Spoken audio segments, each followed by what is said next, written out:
اللہ تعالیٰ سے پیسے مانگنے ہوں تو کیسے مانگیں، اور یہ بھی بتائیے کہ کیسے پتہ چلے گا کہ مانگی ہوئی دعا قبول ہوئی ہے یا نہیں۔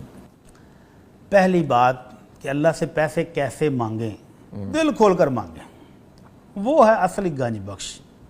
نبی رحمت صلی اللہ علیہ وسلم فرماتے ہیں کہ اگر سارے جن، جب سے اللہ نے کائنات پیدا کی اور قیامت تک آنے والے سارے جن اور سارے انسان ایک بڑے میدان میں کھڑے ہو کر جوڑیاں پھیلا لیں اور ہر بندہ اپنی اپنی مرضی کی ضرورت کی چیزیں مانگنی شروع کر دے، ایک کروڑوں اربوں مانگ رہا ہے، ایک ہوائی جہاز مانگ رہا ہے، دوسرا بچے مانگ رہا ہے، تیسرا سوٹ مانگ رہا ہے، چوتھا مکان مانگ رہا ہے، ہر چیز مانگیں، ساری مخلوق جن اور انسان اپنی جوڑیاں بھر کے جب چلے جائیں گے تو اس گنج بخش کے خزانوں میں اتنی کمی بھی نہیں آئے گی جتنی سمندر کے اندر سوئی ڈبو کر آپ نکالیں تو اس کے اوپر پانی آتا ہے، حالانکہ سوئی کے اوپر بھی پانی ٹھہرتا نہیں ہے، اور مقدار بھی سمندر ہو، کوئی ٹپ یا گلاس نہیں کہا، تو اتنی سی کمی بھی اس کے خزانے میں کمی نہیں آتی، تو پھر مانگیں۔ اللہ کے نبی صلی اللہ علیہ وسلم نے فرمایا اللہ سے مانگو اور خوب مانگو، تھوڑا نہیں مانگو۔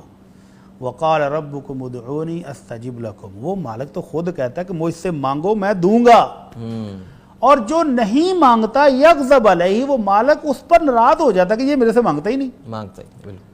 آج میں نے ایک بڑی پیاری حدیث پڑھی، موقع پر یاد آ گئی۔ اللہ رب العزت 4 بندوں کو جہنم سے نکال کر اپنے سامنے پیش کرنے کا حکم دیں گے جی، جب وہ 4 پیش ہوئے، ان کا حساب کتاب ہوا تو اللہ کہیں گے واپس لٹا دو جہنم میں۔ مزے کی بات یہ ہے کہ وہ جو 4 جب فرشتے ان کو لے کے جا رہے تھے تو ایک نے مڑ کے پیچھے دیکھا اپنے مالک کی طرف اور اللہ سے کہتا ہے یا ربی، اے میرے اللہ، مجھے تو امید یہ تھی کہ جب تو ہمیں جہنم سے نکال رہا ہے تو دوبارہ نہیں بھیجے گا۔ تو اللہ کو اس کی یہ بات اتنی پسند آئی کہ اللہ نے کہا اس کو معاف کر دو، معاف کر دیں۔ تو وہ مالک خزانے بھرے ہوئے ہیں، لبریز ہیں، دیر ہے، تو اس سے جو بھی مانگنا ہے کھلا مانگو۔ اور اللہ تعالیٰ نے ان لوگوں کی تعریف کی ہے جو دنیا کے مال، دولت، عزت، اس کے ساتھ ساتھ آخرت کی جنت بھی مانگتے ہیں، تو فرمایا وہ لوگ بہترین ہیں جو کہتے ہیں ربنا آتنا فی الدنیا حسنہ وفی الآخرۃ حسنہ وقنا عذاب النار۔ اللہ دنیا کی ہر نعمت عطا کر، صرف مال نہیں مانگا، ہر نعمت عطا فرما۔ حسنہ کے اندر آپ کی گاڑی، بنگلہ، گھر، بچے، بیوی، ہر چیز آ جاتی ہے۔ جی، فرمایا دنیا کی ہر نعمت بھی دے اور آخرت کی ہر نعمت بھی دے، اور اللہ جہنم سے بھی بچا لے۔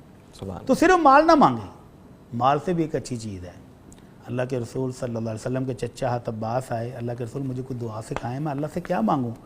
تو آپ نے فرمایا چچا جان اللہ سے صحت اور تندرستی مانگو، سلامتی مانگو۔ کچھ عرصے کے بعد پھر آئے، اللہ کے رسول مجھے کوئی دعا سکھائیں جو میں اللہ سے مانگوں؟ تو آپ نے اپنے چچا جان کو پھر یہی سکھایا، صلی اللہ العافیہ، چچا جان اللہ سے سلامتی، صحت اور تندرستی مانگو۔ تو آپ ذرا دیکھیں نا، ایک بندے کے پاس کروڑوں روپے موجود ہیں، ڈشیں 10، 15، 20 سجی ہوئی ہیں، اور صحت نہ ہو، ڈاکٹر نے سب کچھ منع کیا ہو، تو دولت کس کام کی؟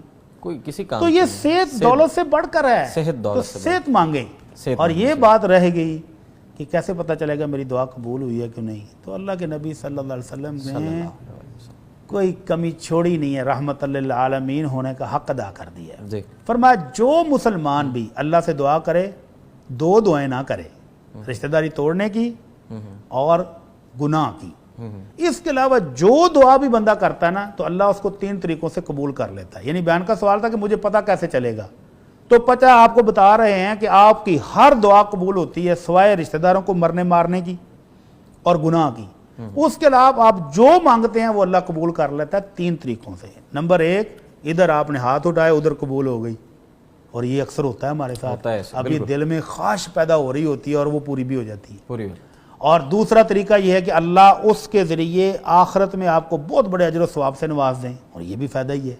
اور تیسرا یہ ہے کہ کوئی آفت، کوئی مصیبت، کوئی بیماری آنے والی تھی، وہ آپ کی دعاؤں سے وہ ٹل گئی، تو آپ کی دعا کبھی بھی رائے گاہ نہیں جاتی ہے۔ تو اس بہن کو تسلی رکھنی چاہیے کہ ان کی ہر دعا قبول ہو رہی ہے۔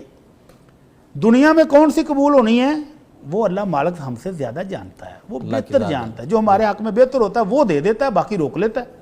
تو اس لیے دعائیں مانگیں، خوب مانگیں، اور دل کھول کر مانگیں۔